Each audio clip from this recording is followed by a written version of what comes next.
to begin by expressing sympathy for the Jewish members of our community that have felt endangered, discouraged, and disappointed by the exposure of anti-Semitism throughout our country.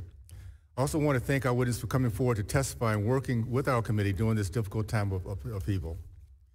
This committee is convened today to address the scourge of anti-Semitism spreading like wildfire on college campuses. As a first step toward eradicating this evil, this committee has invited Jewish campus and community leaders to help us understand the source of this proliferation. I recognize that anti-Semitism is not a new problem. It has taken on various forms throughout our history, the most noted prior to October 7th were the horrors of the Nazi Holocaust. Both will forever remain a stain in the annals of human history.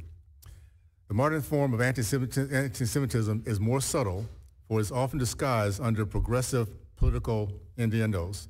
For example, Office of Diversity, Equity, and Inclusion, steeped deeply in the doctrine of Marxism, is anything but inclusive for Jews. Evidence shows that campus DEI bureaucracies play a major role in propagating the spread of anti-Semitism. There's a dirty little secret at the heart of DEI as it seeks to dismantle systems of oppression. It divides the world into oppressors and the oppressed, ascribing collective guilt to the oppressors and collective innocence to the oppressed. But what does this mean for the Jewish community? You would think the DEI industry would be sympathetic to the Jewish people's history of oppression, persecution, and wholesale slaughter.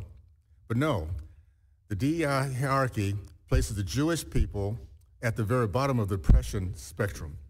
A study from the Heritage Foundation explains that how diversity officers fuel anti-Semitic fire.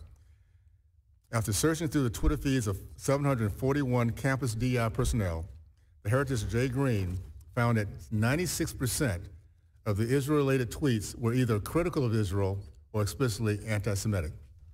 DEI programs are, at its core, anti-Semitic because it ascribes collective guilt to the entire state of Israel for the mere existence. The core principles of this Marxist ideology is not diversity, equity, or inclusion. It is discrimination, intolerance, and bigotry toward individuals thought to belong to a wrong group. So rather than curbing discrimination on campuses, these DEI bureaucracies stoke racial tensions. A report from the National Association of Scholars found that DEI officials routinely organize race-segregated events, race-exclusive affinity groups, race-segregated spaces such as black-only dorms, black-only graduations, and race-specific training. You literally cannot make this stuff up. If it reminds anyone of the hate-fueled 1960s days of Deep South Jim Crow segregation and the roaming gangs of KKK bullies, it's because it is. Hopefully our witnesses from Yale, Ms. Tartak, can speak more about her experiences with campus DEI and if it made her feel included. I cannot think of a time since the 1960s when a group of students were more blatantly targeted, harassed, bullied, intimidated, and physically assaulted than Jewish students in the last month.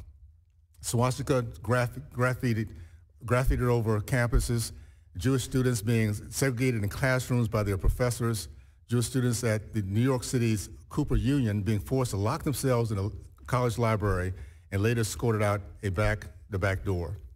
What is the core of this problem? A gang of face-covering, cowardly bullies who feel no shame, and feel no sphere of accountability from college administrators where this hate is being taught.